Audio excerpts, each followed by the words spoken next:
Welcome back from that breaking transmission. Back again with Superstar M.E in the house today. The homes of the Mojis. Superstar M.E. We were talking about, record label, independent, and, non-independent and all that. All right. Yeah. Presumably, you also want to get to the mainstream record label, as you've just said. All right. True. Yeah. So then I was stressing about the situation whereby artists, after record label has helped them, all right, to some certain level. I'm saying help maybe because I'm speaking from a record label point of view as well. Then artist comes back a couple of years later to say, no, I got ripped off, and they put all of the name of the record label in the media and everything. Good example that I want to touch on is local superstar M.E, with his record label, the fallout and everything. What's your take on that kind of situation? So when an artist say I've been ripped up, how does it mean? Because I know record label, they always tell you percentage. They tell you, okay, we're taking 60%, you're taking 40%. Does it mean the record label, they no longer give you your 40%, which was originally stipulated on the contract?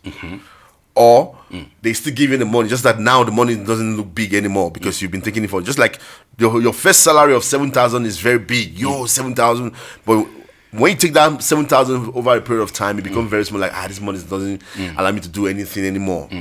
Is it the case, or is it because now they don't pay you the 40%, they're paying 30%? So on that, if the artist, the record label still keep to that stipulated agreement, then the artist is ungrateful.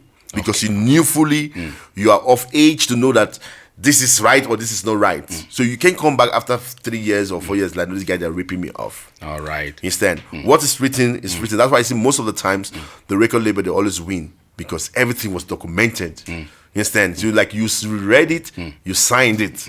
So you can't come now and say, no, we're ripping you off. But in the case where the record label says, we're going to do this and this and this and that, and it's not done, then the artists have a right to do that. All right, but we all knew the situation with money. Like, money depreciates. You know what I'm saying?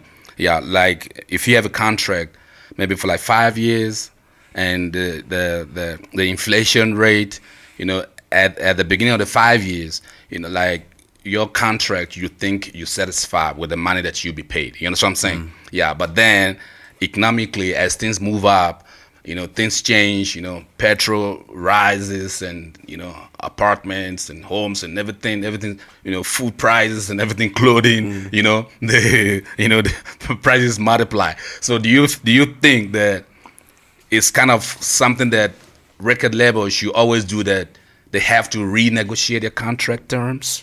Yeah, that's why I said you need to read your contract. You need to also seek guidance and counseling before signing any contract.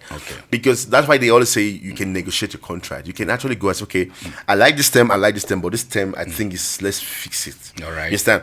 For example, if you're renting and you're leasing a house, they tell you that at the end of every year, there's a little percent increase. Yes. I don't know if you've seen it in the contract.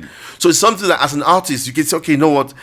I like the contract, I understand, but why can't we add those few clauses to it and everything? So if you don't add it in the beginning, you can't come and be asking. You just plead. It's not going to be. You can't demand it. Okay. This time you can't demand it. You're just going to plead nicely. For me, I know if I was signed to a contract, I'm saying it here. Get who play this back 5 years from now.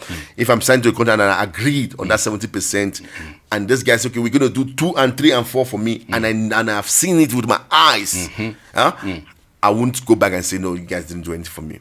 Wow. I'll give you an example. I had this little girl that signed under my record. EMMY GEE production is a record label as well. Obviously, that was my next question. I actually had this artist by the name of Zee the Toxic. All right. Zee the Toxic was a 13-year-old girl when I met her. All right. Never sang anywhere. Nobody know her. I brought her from scratch. She started doing her first song was 13 years. And I can tell you from where I met her to where she is now. She's got a video that's about 1 million views on YouTube.